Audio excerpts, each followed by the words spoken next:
ideológico. E as políticas focais, né, e tudo isso que a gente conhece. No entanto, há conflitos e lutas permanentemente.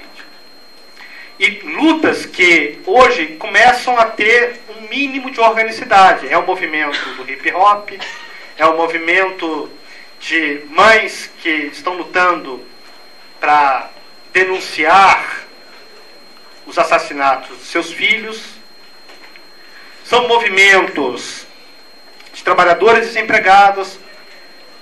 São formas auto-organizadas de educação que estão sendo feitas, de formação política, inclusive de cursinhos populares, muitos deles com experiências bastante originais. E nesta perspectiva, eu penso que é tarefa dos socialistas interagir, dialogar, estar permanentemente junto com estas lutas. Nós temos no Rio a plenária dos movimentos sociais, que é um passo importante de organização, de um protagonismo maior desses movimentos. Mas é preciso que, para que haja superação de dificuldades políticas entre esses segmentos, as forças políticas que são organizadas, os trabalhadores que pertencem ao mundo do trabalho mais regulamentado, tenham maior presença nessas lutas sociais. Porque, vejam, não existe a classe social em abstrato. A classe não é uma abstração. E também não é uma decorrência mecânica da economia. Tem um autor que eu gosto muito, chamado Thompson, que diz que a classe é um processo de fazimento da classe. A classe deve ser pensada no gerúndio. A gente está fazendo a classe. Como? Nas lutas de classes. Onde tem confronto, tem luta, tem clareza de confrontos e embates de natureza classista, a classe está se constituindo.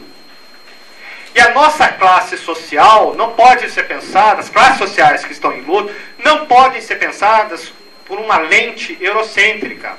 Como se no Brasil nós fôssemos ter apenas operários, tal como foi imaginado que seria possível o capitalismo fazer no mundo inteiro. Existe um processo do capital chamado desenvolvimento desigual do capitalismo.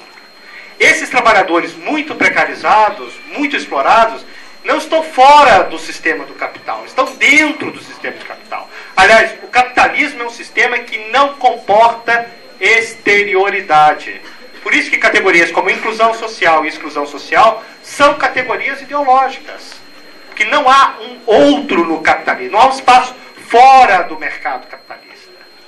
O capitalismo é um sistema apastrante, é um sistema que abarca o conjunto das dimensões da nossa vida.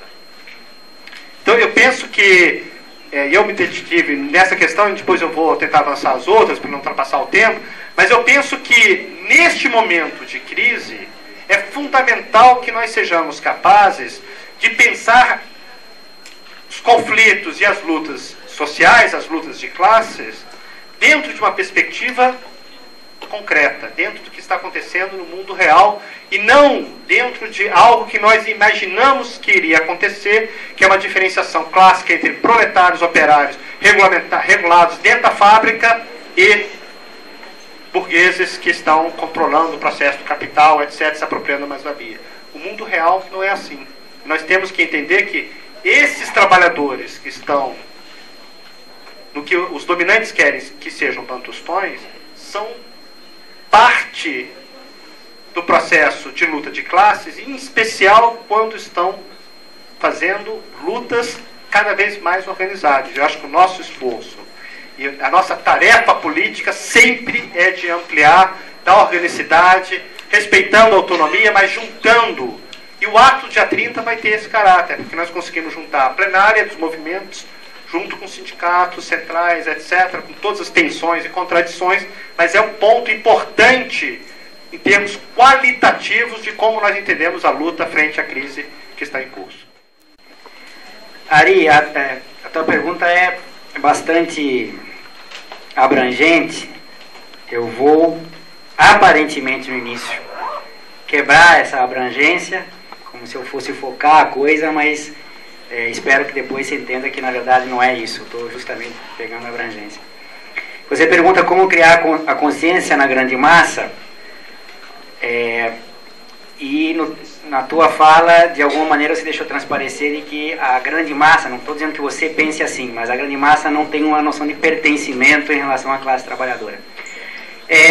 A resposta está na própria pergunta. Por onde começar? Eu não estou dizendo que será fácil. Por onde começar é justamente de acabar com essa clivagem. Mostrar que essa clivagem, grande massa, não está fora da classe trabalhadora. Inclusive fazendo meia-culpa. Em muito da nossa tradição de esquerda marxista, não quer dizer que a culpa única esteja aí, mas numa interpretação equivocada do que o Marx estava querendo dizer. É verdade que o Marx, quando descreve o processo de acumulação do capital, principalmente no livro 2 do Capital, ele chama aquele processo de capital industrial. O capital que se valoriza, que compra meios de produção, força de trabalho, vai no processo, chama de capital industrial. Bom, muitos marxistas nem leram o livro 2, né? Para começo de história. Mas mesmo os que leram o livro 2, aí a gente tem um terreno complicado, porque ou não leram, ou leram e não entenderam, ou leram e entenderam, e aí já é mau caratismo. Mas enfim, o que o Marx está chamando de capital industrial não tem nada que ver com indústria. Como a gente aprende lá no ensino, eu sempre esqueço, como é que é o ensino básico, sei lá, muda a nomenclatura toda hora. Não importa. Aquela clivagem, agricultura, indústria, serviços. Qual é o critério daquela tipologia? O critério é o que se faz. Então você faz um produto agrícola, está na agricultura. Você faz um produto, o que se faz, em termos teóricos, é o valor de uso que se produziu.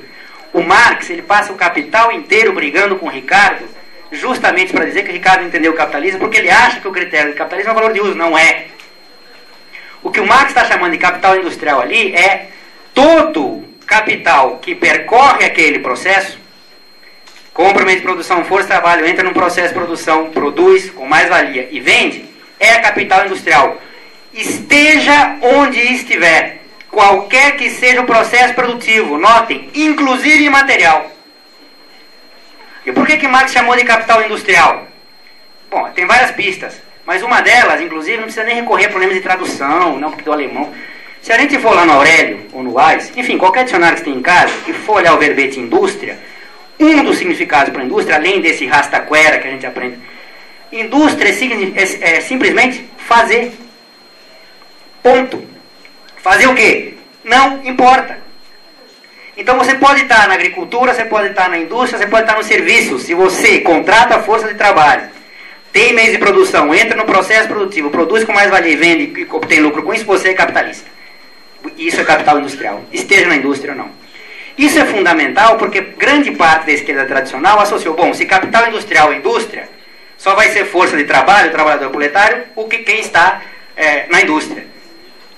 E esse é o sujeito revolucionário. Não entenderam Marx. Não estou dizendo que Marx tenha razão. Eles podem construir as teorias dele, as teorias que eles quiserem, mas só não é Marx. Então acho que pode começar por aí. Classe trabalhadora é toda aquela que necessariamente, o Roberto foi feliz nisso, inclusive ele enfatizou necessariamente, inexoravelmente, é obrigada para confirmar, garantir, existir em última instância a sua sociabilidade, vender a sua força de trabalho para comprar os meios de subsistência que precisa. Então é vender para comprar. Essa é a primeira determinação da sua condição de classe trabalhadora. Esteja onde estiver, nota, nem que não esteja empregada. Trabalhador é mesmo trabalhador desempregado. O importante aqui do ponto de vista da posição de classe, para mim, não é a adjetivação, é o substantivo. Ele está desempregado, sim, mas ele é trabalhador.